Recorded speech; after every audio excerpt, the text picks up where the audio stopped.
A Daiane e eu temos um recadinho para dar para você aqui no Leitura de Ouvido. Temos muitas ideias para modernizar o podcast, mas para isso a gente precisa da sua ajuda. E o caminho é o financiamento coletivo. Então entre em apoia.se/leitura de ouvido que você pode participar do nosso financiamento contínuo lá mensal.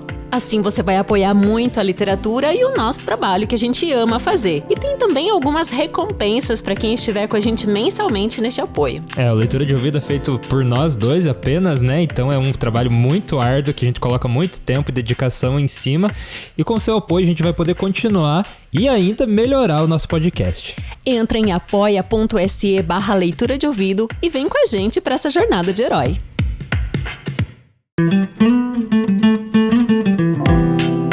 Bem-vindo ao Leitura de Ouvido, o podcast que transforma linhas em ondas sonoras. Eu sou o Lucas. Eu sou a Dayana. E o episódio de hoje é O Enfermeiro, de Machado de Assis. O escritor brasileiro das páginas que resistem, filho de um mulato pintor de paredes e de uma portuguesa lavadeira. O bruxo do Cosme Velho, não sei porque chamam ele assim, talvez você saiba, mas aí no final do episódio a gente vem conversar mais sobre o Machado de Assis e sobre esse conto que a gente vai ouvir. Boa leitura! O Enfermeiro, de Machado de Assis.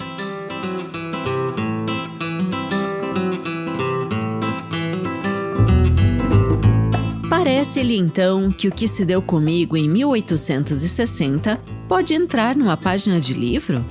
Vá que seja, com a condição única de que não há de divulgar nada antes da minha morte. Não esperará muito. Pode ser que 8 dias, se não for menos, estou desenganado. Olhe, eu podia mesmo contar-lhe a minha vida inteira, em que há outras coisas interessantes, mas para isso era preciso tempo, ânimo e papel. E eu só tenho papel. O ânimo é frouxo, e o tempo assemelha-se à lamparina de madrugada. Não tarda o sol do outro dia, um sol dos diabos, impenetrável como a vida. Adeus, meu caro senhor. Leia isto e queira-me bem. Perdoe-me o que lhe parecer mal, e não maltrate muito a arruda, se lhe não cheira a rosas. Pediu-me um documento humano, ei-lo aqui. Não me peça também o império do Grão-Mogol, nem a fotografia dos Macabeus. Peça, porém, os meus sapatos de defunto, e não os dou a ninguém mais. Já sabe que foi em 1860.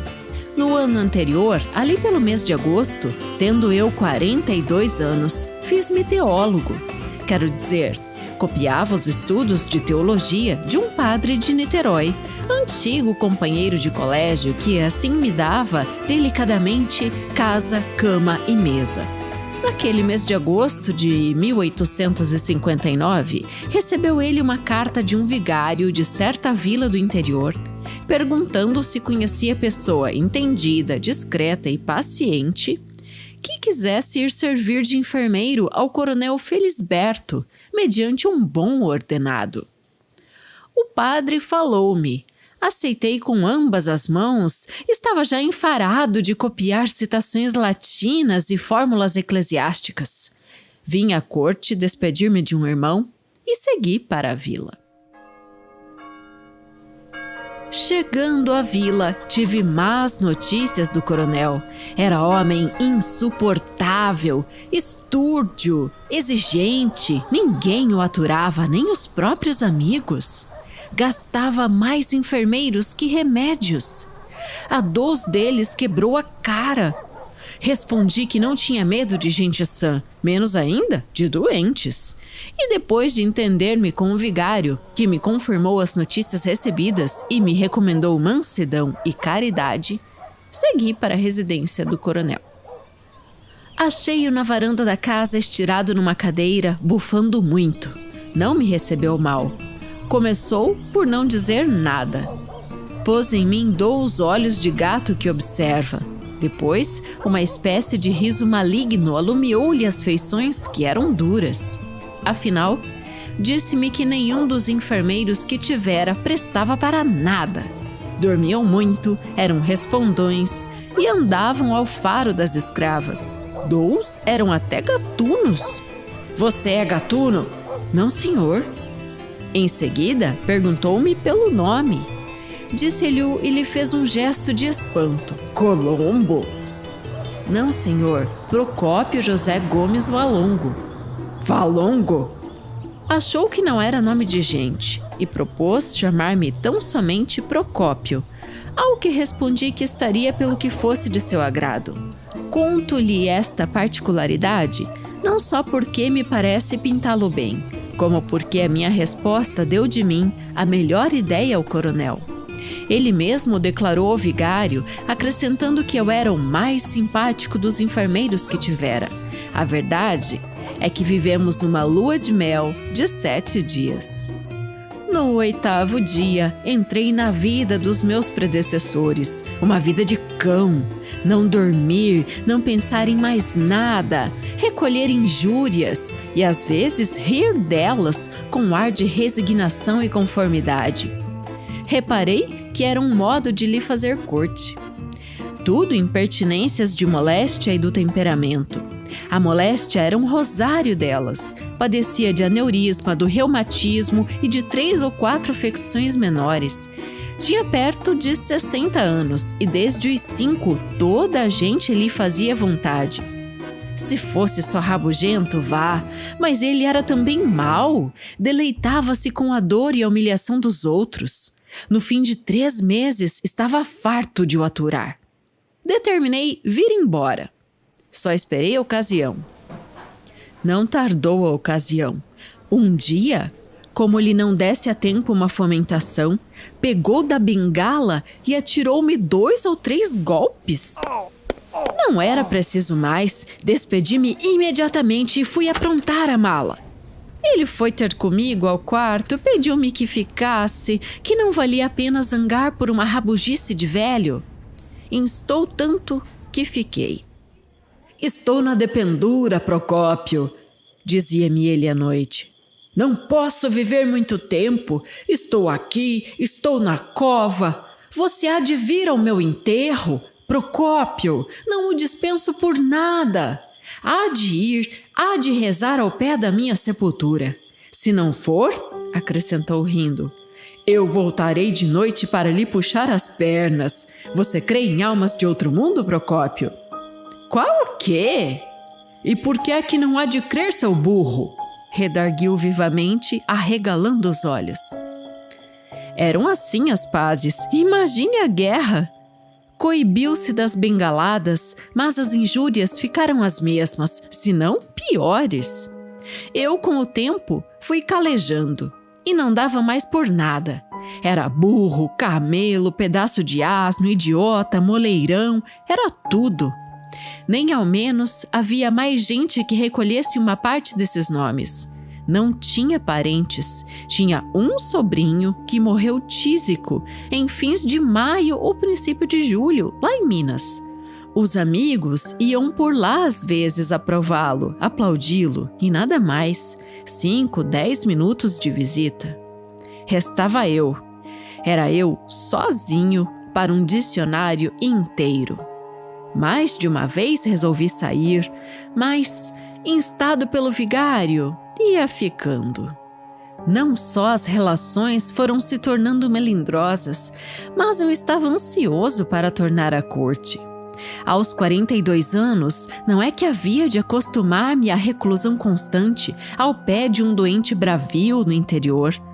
Para avaliar o meu isolamento, basta saber que eu nem lia os jornais, salvo alguma notícia mais importante que levavam ao coronel, eu nada sabia do resto do mundo.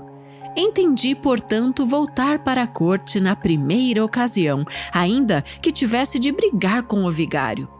Bom é dizer, visto que faço uma confissão geral, que nada, gastando e tendo guardado integralmente os ordenados, estava ansioso por vir dissipá-los aqui. Era provável que a ocasião aparecesse. O coronel estava pior. Fez testamento, descompondo o tabelião quase tanto como a mim. O trato era mais duro, os breves lapsos de sossego e brandura faziam-se raros. Já por esse tempo tinha eu perdido a escassa dose de piedade que me fazia esquecer os excessos do doente. Trazia dentro de mim um fermento de ódio e aversão. No princípio de agosto, resolvi definitivamente sair. O vigário e o médico, aceitando as razões, pediram-me que ficasse algum tempo mais. Concedi-lhes 1 mês. No fim de 1 mês, viria embora, qualquer que fosse o estado do doente. O vigário tratou de procurar-me substituto. Vai ver o que aconteceu. Na noite de 24 de agosto, o coronel teve um acesso de raiva. Atropelou-me, disse-me muito nome cru, ameaçou-me de um tiro e acabou atirando-me um prato de mingau que achou frio. O prato foi cair na parede, onde se fez em pedaços. "Hás de pagá-lo, ladrão!" bradou ele. Resmungou ainda muito tempo. Às 11 horas passou pelo sono. Enquanto ele dormia, saquei um livro do bolso, um velho romance de Darlincourt, traduzido, que lá achei, e pus-me a lê-lo no mesmo quarto, a pequena distância da cama. Tinha de acordá-lo à meia-noite para lhe dar o remédio. Ou fosse de cansaço, ou do livro, antes de chegar ao fim da 2ª página, adormeci também. Acordei aos gritos do coronel e levantei-me estremunhado. Ele, que parecia delirar, continuou nos mesmos gritos e acabou por lançar mão da moringa e arremessá-la contra mim. Não tive tempo de desviar-me. A moringa bateu-me na face esquerda e tal foi a dor que não vi mais nada.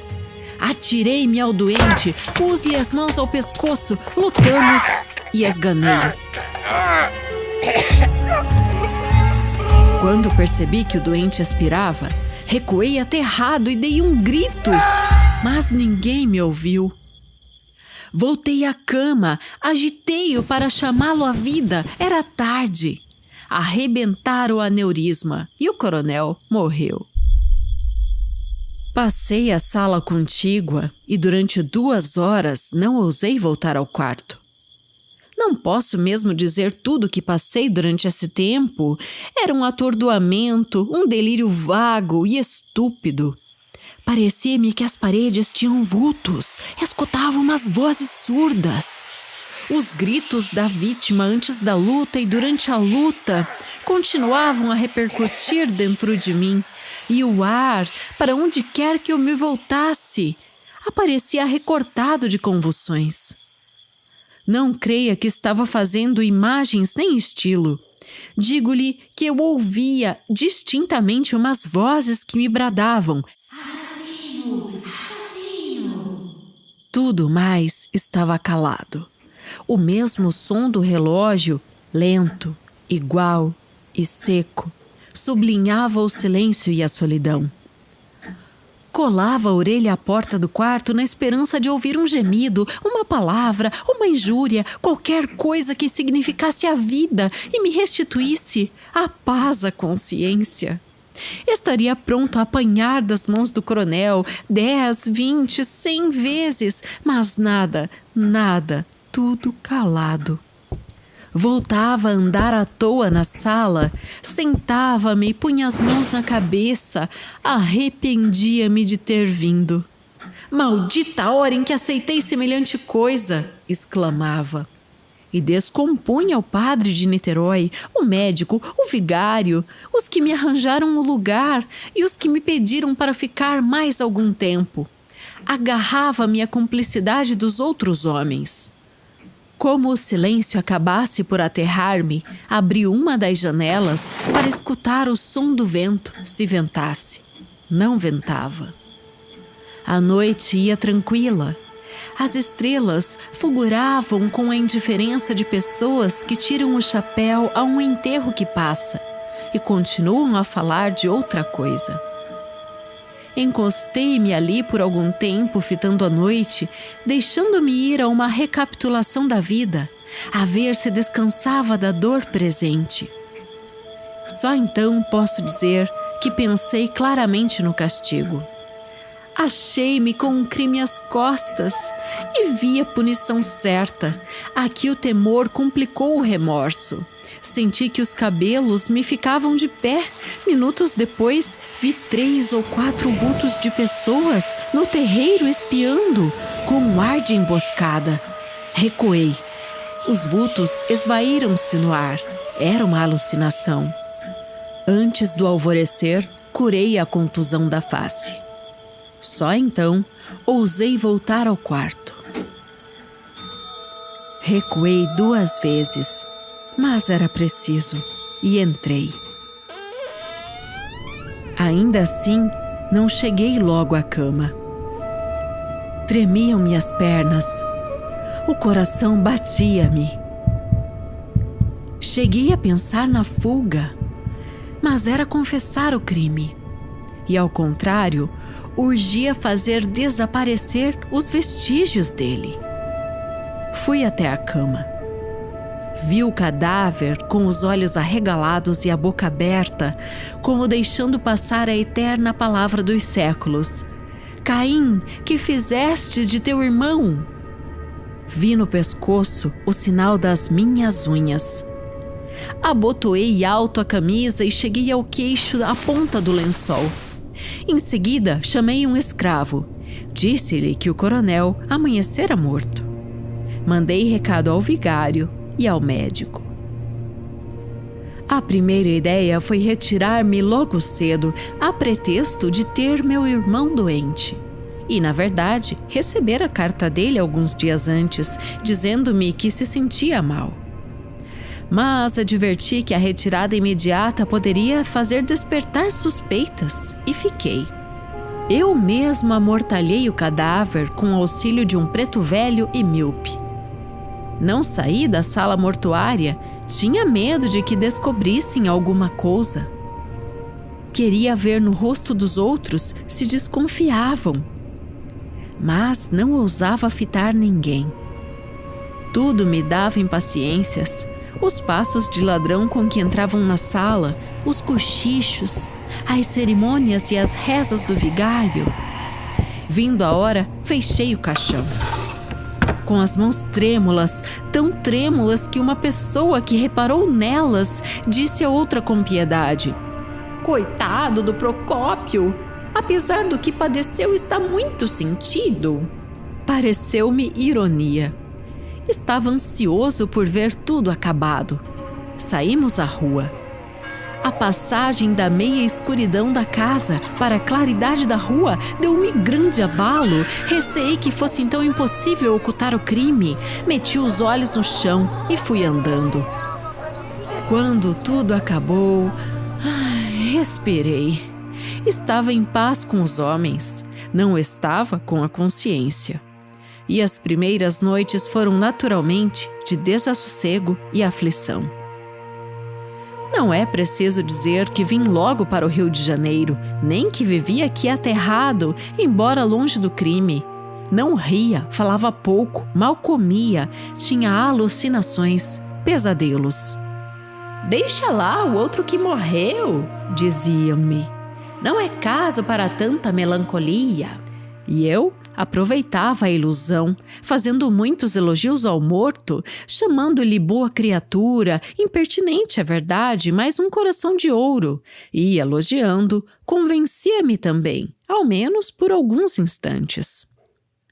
Outro fenômeno interessante e que talvez lhe possa aproveitar é que, não sendo religioso, mandei dizer uma missa pelo eterno descanso do coronel na Igreja do Sacramento. Não fiz convites, não disse nada a ninguém. Fui ouvi-la sozinho e estive de joelhos todo o tempo, persignando-me a miúdo. Dobrei a espórtula do padre e distribuí esmolas à porta, tudo por intenção do finado. Não queria embair os homens, a prova é que fui só. Para completar este ponto, acrescentarei que nunca aludi ao coronel que não dissesse: "Deus lhe fale na alma", e contava dele algumas anedotas alegres, rompantes engraçados. 7 dias depois de chegar ao Rio de Janeiro, recebi a carta do vigário que lhe mostrei, dizendo-me que fora achado o testamento do coronel e que eu era o herdeiro universal. Imagine o meu pasmo! Pareceu-me que lia mal. Fui a meu irmão, fui aos amigos. Todos leram a mesma coisa. Estava escrito. Era eu o herdeiro universal do coronel. Cheguei a supor que fosse uma cilada. Mas adverti logo que havia outros meios de capturar-me se o crime estivesse descoberto. Demais, eu conhecia a probidade do vigário que não se prestaria a ser instrumento. Reli a carta 5, 10, muitas vezes. Lá estava a notícia. Quanto tinha ele? Perguntava-me meu irmão. Não sei, mas era rico. Realmente provou que era teu amigo. Era. Assim, por uma ironia da sorte, os bens do coronel vinham parar às minhas mãos. Cogitei em recusar a herança. Parecia-me odioso receber um vintém do tal espólio. Era pior do que fazer-me esbirro alugado. Pensei nisso 3 dias. E esbarrava sempre na consideração de que a recusa podia fazer desconfiar alguma coisa. No fim de 3 dias, assentei num meio termo. Receberia a herança e dá-la-ia toda aos bocados e às escondidas. Não era só escrúpulo, era também o modo de resgatar o crime por um ato de virtude. Pareceu-me que ficava assim de contas saldas. Preparei-me e segui para a vila. Em caminho, à proporção que me ia aproximando, recordava o triste sucesso. As cercanias da vila tinham um aspecto de tragédia e a sombra do coronel parecia-me surgir de cada lado. A imaginação ia reproduzindo as palavras, os gestos, toda a noite horrenda do crime. Crime ou luta? Realmente, foi uma luta em que eu, atacado, defendi-me e na defesa foi uma luta desgraçada, uma fatalidade. Fixei-me nessa ideia e balanceava os agravos, punha no ativo as pancadas, as injúrias. Não era a culpa do coronel, bem o sabia, era da moléstia que o tornava assim rabugento e até mau. Mas eu perdoava tudo. O pior foi a fatalidade daquela noite. Considerei também que o coronel não podia viver muito mais. Estava por pouco. Ele mesmo sentia e dizia: viveria quanto? 2 semanas? Ou 1? Pode ser até que menos.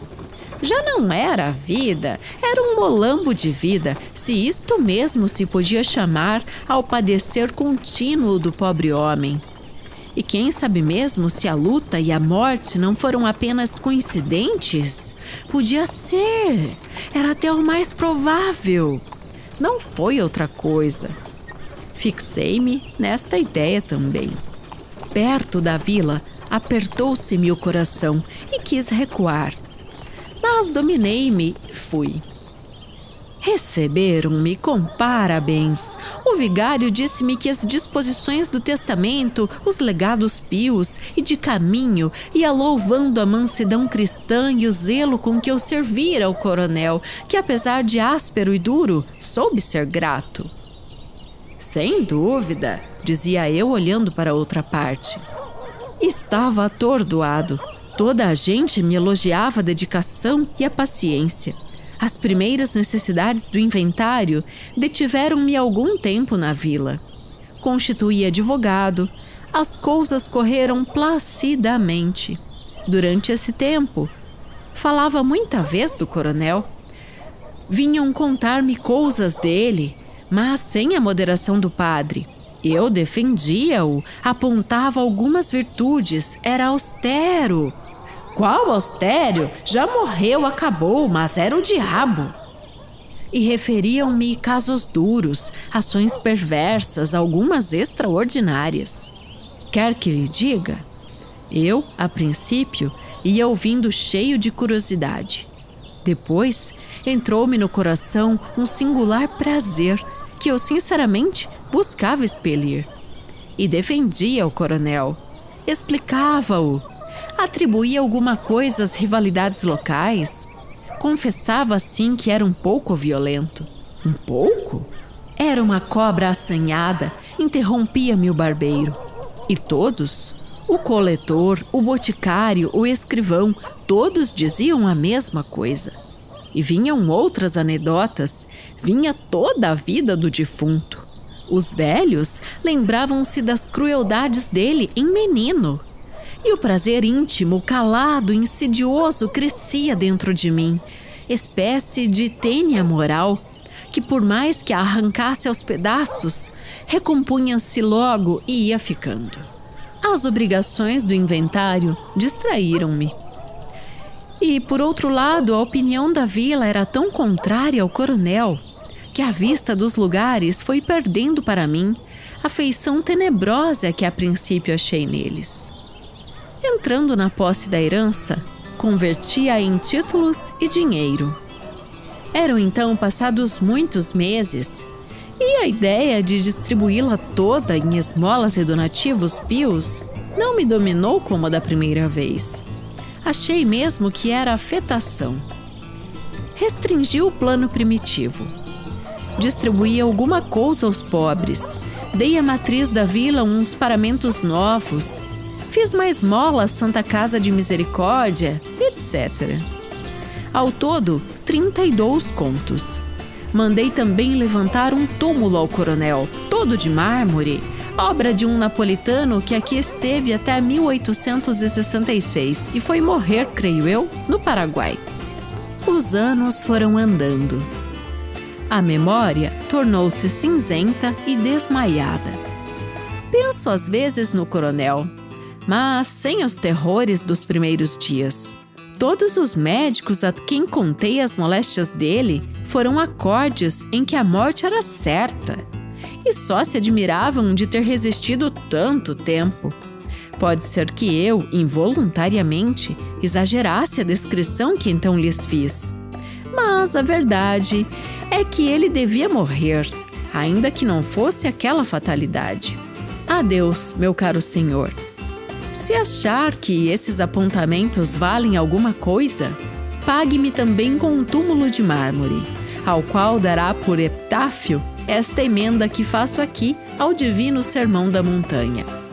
Bem-aventurados os que possuem, porque eles serão consolados.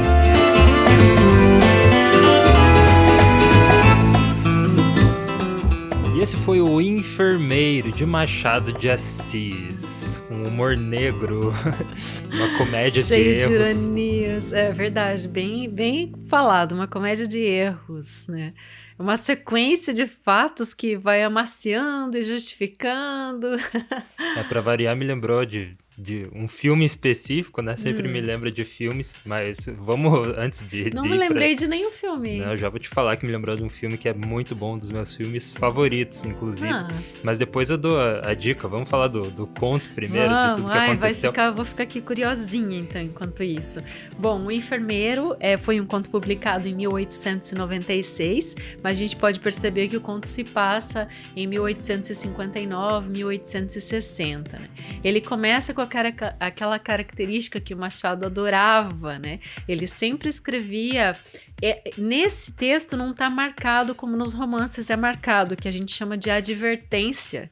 Então essa é uma característica, realismo, né? É uma característica dele, ele dá uma advertência pro escritor, pro leitor. Hoje tem muito, né? Baseado em fatos reais. Mas as advertências dele já são impregnadas de humor, né? Muito literário também, né? Nessa, na verdade, ele já vai contando, só que eu li, né, como leitora de Machado, esse começo desse conto como uma advertência. Que ele fala, com certeza. É como se fosse uma epígrafe, né? Ele conta assim, eu vou te contar uma coisa que aconteceu comigo e você vai dizer se eu fui merecedor ou não, né? Sim. Mas eu também já tô quase morrendo e se você achar que vale a pena, escuta essa história. Então é tipo uma advertência mesmo, né? Que é bem curioso isso nos textos. Então, por isso que eu falei que vai além do... baseado em fatos reais, literário, com profundidade, porque ele não só dá apenas um aviso, né, mas ele discorre sobre o que ele vai, sobre aquela história de uma forma que parece que é uma intertextualidade ali, parece que você tá ouvindo ele introduzir uma história que vai ser real. Isso tem no A Volta do Parafuso, aquele livro considerado, né, um dos precursores assim do horror, que ele coloca assim para dar esse realismo. A gente tá aqui no mundo real, né? Eu tô te contando, vou começar essa história aqui no mundo real e vou te inserir na ficção, né? Mas essa inserção fica parecendo que dá mais realismo, né? Fica mais palpável a história. Eu acho isso muito, muito interessante. Funciona muito bem pra terror, né?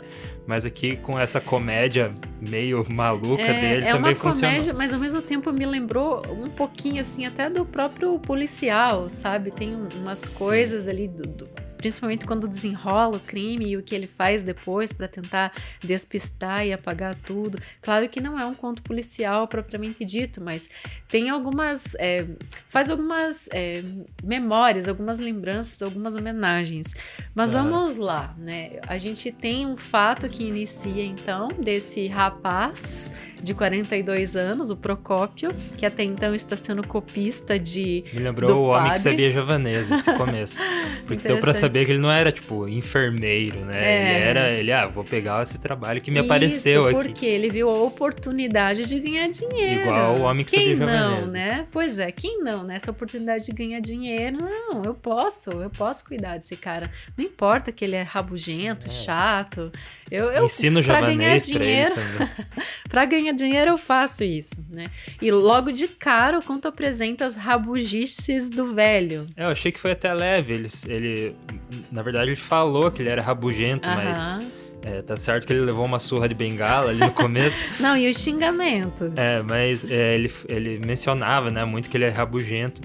Mas eu só tive essa ideia de que ele era uma má pessoa mesmo, esse general, né, pelo fim do conto. Ali no começo, deu pra entender que era um cara rabugento e tal, mas tá bom, até aí tudo bem, mas no final do conto deu pra entender que ele fazia mal pra muitas pessoas. Vamos entender as camadas. Eu fiquei imaginando, e foi algo que veio na minha cabeça agora, que tava discutando, que esse Coronel Felisberto, imagina, lá no final do século XIX, então, que na verdade seria o meio do século, quando o conto se passa, já era um idoso sozinho, doente, né? Então a gente tem esse idoso doente sozinho que precisa, por não ter ninguém, precisa sempre de um enfermeiro. Mas como ele tem suas rabugices, nunca se dá bem com enfermeiro nenhum. Até que chega o Procópio e tudo muda.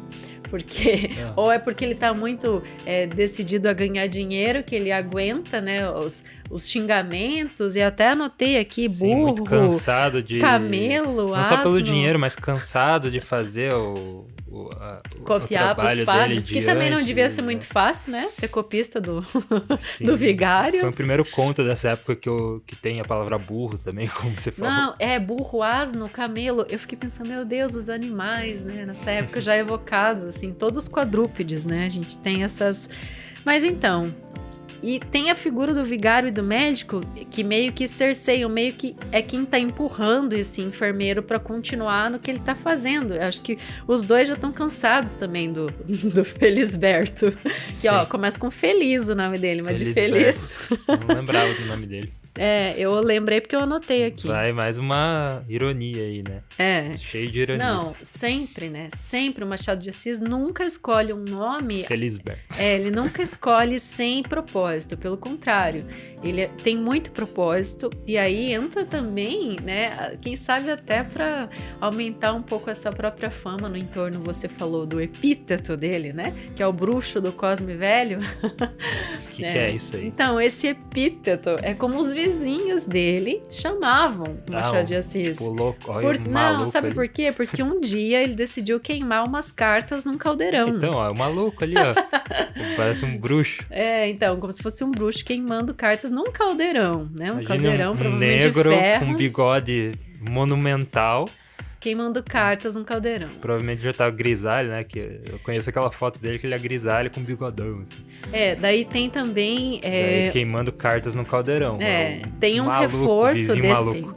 Um reforço desse epíteto quando o Carlos Drummond de Andrade fez um poema dedicado a ele, a um bruxo com amor. E daí ele se refere à Rua do Cosme Velho. Então, Cosme Velho vem do nome da rua onde o Machado morava quando fez essa proeza com o caldeirão. Tá? Então, aí tá explicado. Muito legal. Meio Don Quixote até, né? Essa história, assim, de queimar e eles verem o louco lá queimando e tal. Muito, muito místico, né? Muito místico. O Machado devia ser um cara muito... interessante. Não, certamente. Eu elenquei vários fatos aqui da vida dele. Assim que a gente concluir sobre o conto, a gente já vai entrar nesses detalhes. Ó. Então, até que o Procópio perde a paciência e resolve fazer o quê, Lucas? Esganar o coronel. Mas foi numa briga ali, né? Então foi por, assim, uma certa urgência do momento, no calor da hora ali.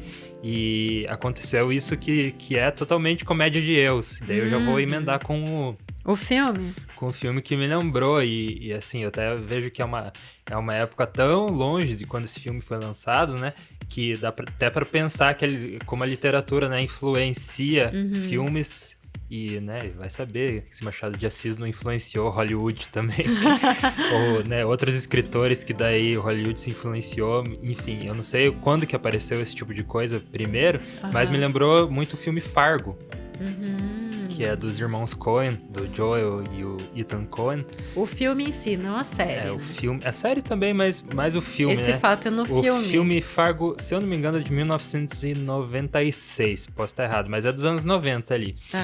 E ele conta a história desse marido que não tá quebrado, assim, que não tem muito respeito. Ele é um vendedor de carros, né? E daí ele tem um sogro que é ricão. Inclusive é dono de todas as concessionárias, assim, de carro, e ele é um dos vendedores na loja do sogro dele. E daí ele sempre é desrespeitado e tudo mais, e pra conseguir se provar pra sociedade, pro sogro dele, e também pra ganhar dinheiro e tal, ele resolve fazer o sequestro da própria esposa. Então ele faz esse sequestro da esposa dele e pede resgate pro sogro.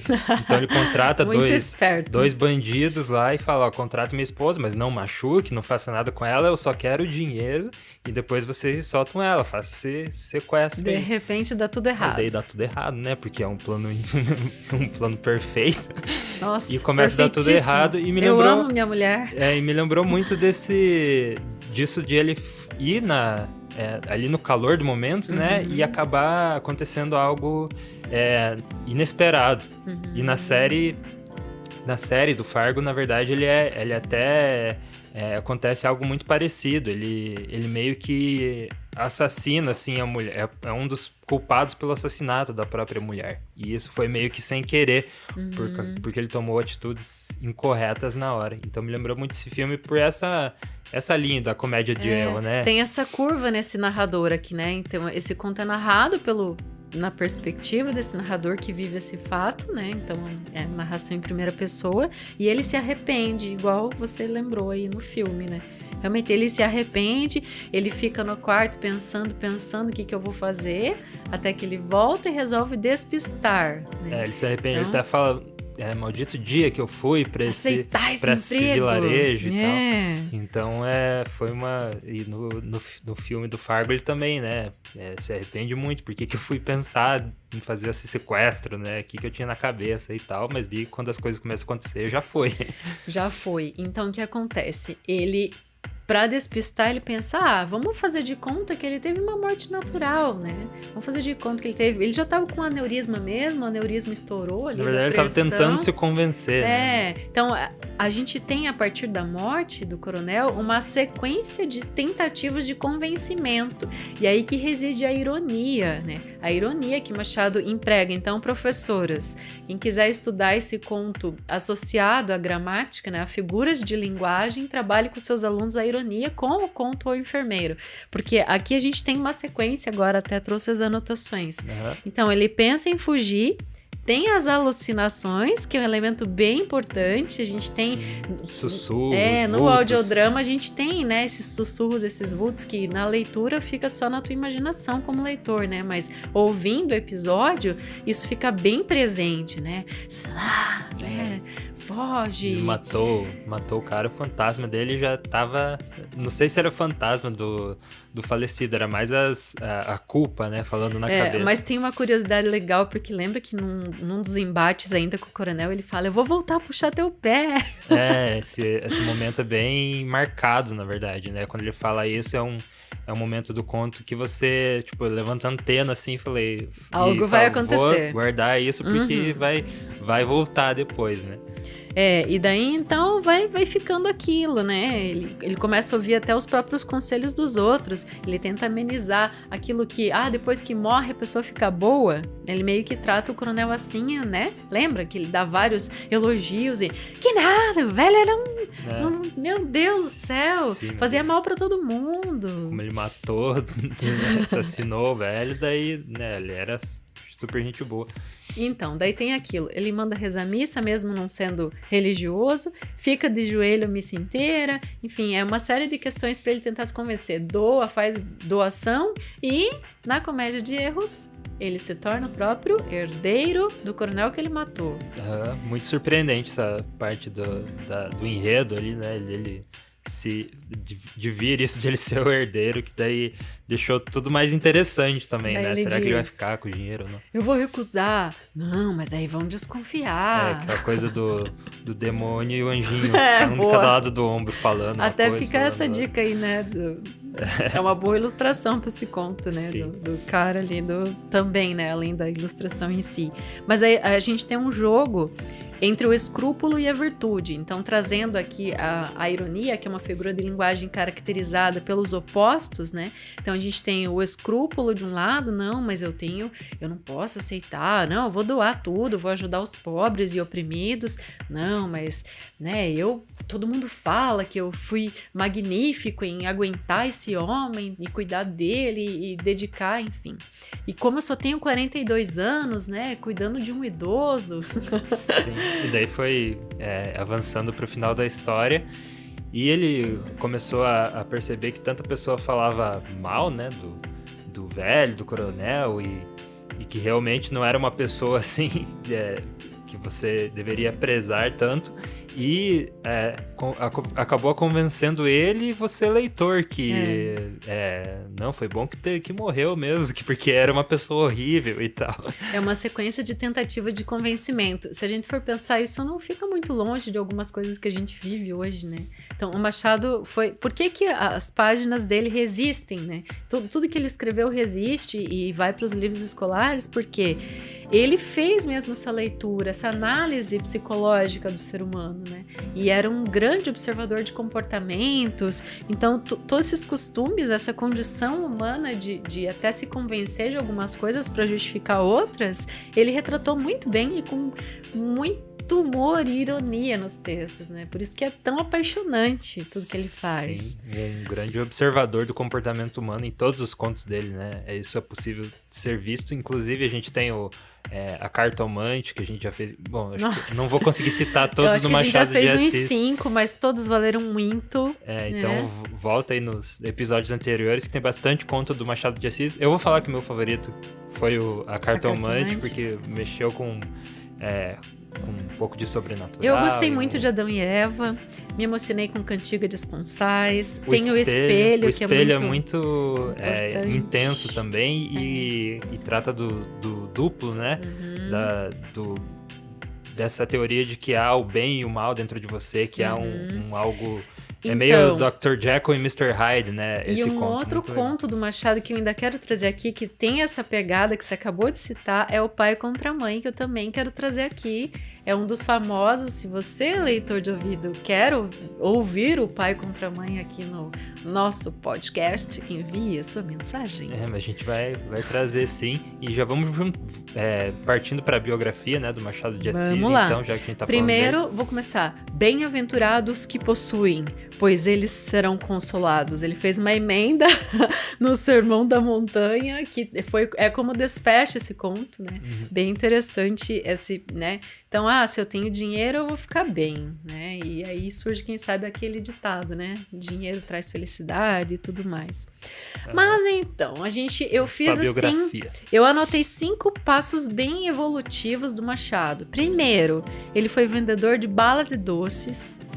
Quando ele morreu, meu Deus do céu, vou voltar aqui. Ele nasceu, então, no morro. Primeiro fato, mais importante, ele vendeu balas e doces. Então, o que eu quero dizer aqui, esse homem é monumental na literatura. E outro dia eu fui descobrir, através de uma amiga escritora, que ele tinha epilepsia, né? Então, ele passou por muitas coisas, ele nasceu no morro, né? Ele era filho de pessoas humildes, um pintor de uma lavadeira. A vida inteira no Rio de Janeiro, né? Ele nunca saiu de lá.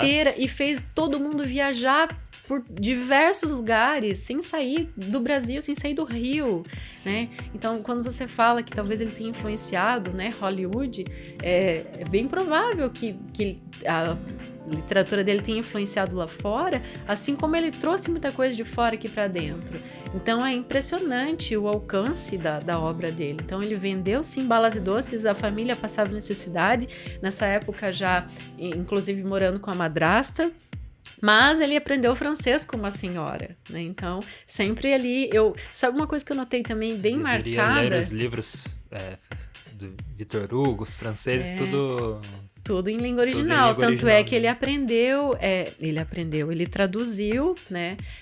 A primeira publicação dele é uma tradução, Queda que as Mulheres Têm para os Tolos, né? Que, se não me engano, é de 1861, é uma obra francesa que ele traduziu para o Brasil, mas já com todos os toques, né, de ironia dele e tal. Ele traduziu Victor Hugo também, Trabalhadores do Mar, o livro que eu li, que ele era o tradutor também. Grande obra. Então, ele aprendeu francês enquanto vendia balas e doces, daí ele ia na escola de favor, porque a madrasta dele era cozinheira do colégio, então ele estudava de favor, e eu notei também uma biografia muito marcada pela ajuda das mulheres. Então, primeiro essa que ensinou ele a fazer francês, aí a madrasta que era cozinheira, aí quando ele começou, ele entrou numa tipografia para trabalhar como aprendiz de tipógrafo, né, inclusive também de uma mulher, e ali ele conviveu com muitos escritores célebres, né, muitos já intelectuais, e ganhou cada vez mais espaço, mas ele já estava escrevendo muito nessa época, quando ele era aprendiz de tipógrafo. Tanto é que depois ele vira revisor e caixeiro dessa mesma tipografia, então ele cresce dentro desse serviço, e daí já estoura, né? Ele já está trabalhando, colaborando muito com a imprensa. Então, nesse momento, ele já publica contos, crônicas, críticas teatrais, ensaios, e ele ganha muita fama no jornalismo em si, né? Trabalhando com a imprensa. Como funcionário público, ele é o diretor do Diário Oficial da União. Logo em seguida, ele se casa com o grande amor da vida dele. Eles não tiveram filhos, que é a Carolina Xavier de Novaes. Então, eles tiveram esse casamento muito duradouro até que a morte os separe, assim como os contos de fada falam. Foi 35 anos de união. Nossa. Bem interessante. E aí, quantos anos que ele viveu, então, Machado de Assis? Ele morreu cedo, ele tinha 69 apenas. Mas morreu comparado com cedo. Muitos autores que a gente traz aqui, né? A maioria morre muito cedo. Então falar, ele nasceu recentemente foi o aniversário dele, 21 de junho de 1839 foi o nascimento, e ele faleceu em 29... Parabéns aí, Machado de Assis, se estiver ouvindo. 29 de setembro de 1908, então no comecinho do século XX foi a despedida, a passagem de Machado de Assis para outra dimensão. Mas então ele teve vários cargos públicos, né? Foi nomeado para vários cargos importantes, assim, e ele acabou sendo presidente fundador, né, da Academia Brasileira de Letras. Essa fundação foi em 1897. Então, ele, ali 11 anos da vida dele, ele viveu par e passo ali como presidente da Academia Brasileira de Letras. O que é muito legal, né? Porque a gente sabe que a academia às vezes é criticada, porque hoje, que nem alguns escritores negros, por exemplo, Conceição Evaristo tentou entrar e, por ser também mulher e negra, foi barrada a candidatura dela.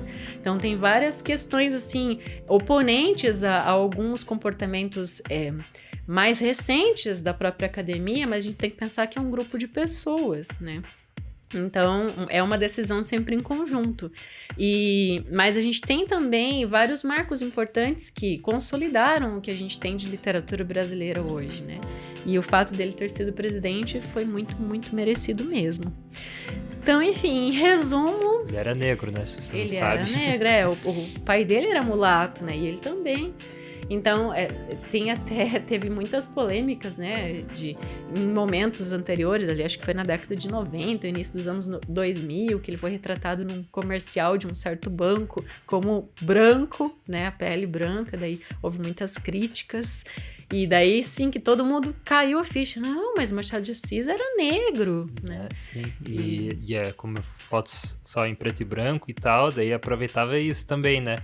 Apesar que o tom de pele dá de você ver, mas um autor assim de tanto tempo atrás não tinha um rosto fotográfico assim muito conhecido, não tinha tantas fotografias, né, espalhadas por aí, então era fácil você atribuir outras qualidades a ele, né, era mais tranquilo.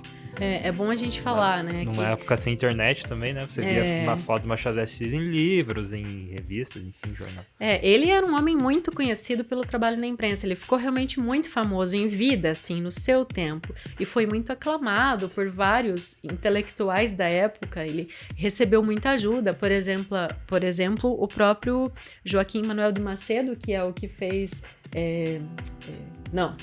Misturei porque o nome dele é Joaquim.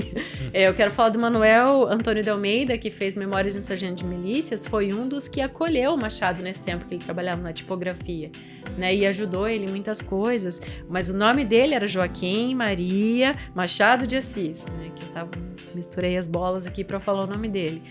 O que eu quero reforçar, então, ele nasceu na favela, né, no morro, vendia bala, vendia doce. Então, quando você vê uma criança, né, em condições assim paupérrimas, tentando fazer algo para sobreviver, que, claro, hoje é super condenado o trabalho infantil, né, mas tentando estudar, né, tentando se aproximar de quem possa ajudar, tipo, olhe com uma visão diferente, né. Nessa época aqui, no século XIX e XX, a gente, com todas as condições contraditórias, o Machado conseguiu fazer tudo isso, porque o intelectual dele foi muito superior a tudo, né, e ele cravou sua própria oportunidade, não foi fácil, né, com certeza não foi nada fácil para ele, mas ele cravou essa oportunidade e mostrou para o mundo inteiro o potencial que a escrita, né, pode fazer com que uma pessoa evolua.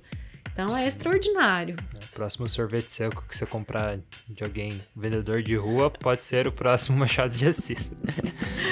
Por que não, né? E ainda mais hoje, que ainda bem que a gente tem uma batalha grande para as minorias, né, aparecerem na literatura cada vez mais, né? Então a gente está num momento muito importante, eu vejo, da contemporaneidade de escritores e escritoras, né, de todas as cores, preferências sexuais e locais e credos, enfim. Hoje tem espaço para todo mundo, né? E quando a gente volta lá e vê que até epilepsia ele tinha, né? Então ele teve várias rupturas na vida dele, várias quebras, mas fez o que fez. Hoje a gente tá aí falando dele, um dos principais autores, né, da literatura mundial até, eu diria. Uhum. E se você colocar, assim, é ruim comparar, né, com os outros autores, mas se você colocar ele ao lado, assim, de qualquer autor, qualquer trabalho de autor internacional, ele fica ali entre os top 10 mundiais, na minha opinião, né? Não fica pra trás em nada. E também uma literatura, acho que eu até falei num outro episódio que a gente fez do Machado de Assis, uma literatura muito universal, assim. Se qualquer pessoa ler ela, eu imagino que vai conseguir se identificar com facilidade, assim, porque ele trata essencialmente do comportamento humano mesmo, né? e pega todas essas facetas psicológicas, assim, toda essa bagunça que a gente tem na cabeça e transforma em comédia até, né? Eu acredito muito, você sabe, né? Você me conhece bem. Eu acredito muito na energia que as coisas têm e eu acho que as palavras que a gente escolhe para trazer para nossa vida, elas também carregam uma energia que colaboram com você. Então ele nasceu no Morro do Livramento. Então só por aí a gente já tem um pouco de dicas de como ele conseguiu virar essa mesa, né? E ser quem foi, né? Saído dessas condições adversas. Igual nosso podcast que tá crescendo. Isso aí, a gente tá com os nossos apoiadores aqui no Leitura de Ouvido. E se você quer ser um apoiador e ajudar a gente a construir esse podcast com mais fervor, mais calor e mais emoção. A gente tá precisando de calor, olha o visual hoje, tá frio. muito frio aqui onde a gente mora. Você pode fazer isso nos apoiando pelo link apoia.se/leitura de ouvido. A gente faz o financiamento contínuo lá, então é mensal, porque o nosso podcast não acontece uma vez só, né? Ele é semanal. Todas as semanas. Então a gente tem um financiamento coletivo lá mensal que você pode, né, contribuir desde 5 pilas até 5.000 pilas. No mês, 30 pilas não paga nem um hambúrguer, né? Se você... Você põe 5 reais por mês em um ano. Sim, é isso que eu quero dizer. Eu fiz a conta errada. Nossa, já logo se vê que eu não sou forte em matemática. Não, que tá tarde, passou da meia-noite. É verdade, gente. Nós estamos gravando super tarde. Nós estamos... Mas se você quer ser um apoiador do Leitura de Ouvido, entra lá, apoia.se/leitura de ouvido, e você vai entrar aqui nos créditos finais, nos nossos apoiadores, produtores executivos do Leitura de Ouvido. Assim como Anderson Luiz Fernandes, Bibiana Dana, Bruno Guedes com o Grupo Danco, Cristiane Bastos Cota, Cláudia Lubi, Denis Roberto da Silva Petuco, Letícia Lemos Gritti, Lilian Rinert, Raimundo Gabino dos Santos, Rosângela Marquesi, Sérgio Rico da Luz, Silvia Schmidt e Zenilda Ribeiro. Obrigado, apoiadores do Leitura de Ouvido, e obrigado a você, mesmo você não sendo apoiador. Se você veio aqui e escutou a gente, se você tá ouvindo pela primeira vez, você já tá apoiando. Seja bem-vindo. Se você já tá aqui, você já tá fazendo, de certa forma, um apoio. Se você quiser apoiar de graça, tem uma forma de fazer que é compartilhando. Isso então, se você mesmo. tá no Spotify, vai em compartilhar e vai lá no Instagram, ou WhatsApp, ou qualquer rede social que você usa. E compartilha com alguém que você sabe que gosta de leitura também, né? Que você sabe que vai aproveitar isso ao máximo, né? Não vai passar para aquele teu tio que nunca lê nada, ou para aquele primo que você sabe que nunca leu um livro e tal. Passa para alguém que você tem certeza que vai gostar e que tá nesse mundo da literatura, porque a gente atua aqui num nicho, né? Num nicho de leitores. Eu até diria que é mais específico, até são esses leitores mais raiz mesmo, né? Porque a gente traz todos os clássicos aqui. A gente não traz autor contemporâneo, né? Na maioria das vezes. Então passa para essas pessoas, porque a gente tá criando esse nicho e a gente tá vendo que indo nesse nicho bem específico já aumenta muitas pessoas, né? A gente tá vendo que tem bastante gente que gosta desse tipo de conteúdo. São 15 meses de podcast, Lucas. 15 meses. Estamos aí, a maioria dos podcasts não duram uma semana. Hoje tem 5 podcasts por dia, né? Novos. Ser novos, mais até. Mas a gente tá aí firmes e fortes e crescendo. Indica pra alguém que você pode promover uma mudança na vida dessa pessoa, um livramento, assim como o Machado de Assis. E volta aí e escuta os outros contos que a gente fez dele, que todos valem a pena, assim como todos os autores que a gente traz aqui. A gente traz com muito cuidado para que seja amor no coração. Uma experiência incrível para você, leitor de ouvido. Então, até a próxima. A gente vê na próxima leitura.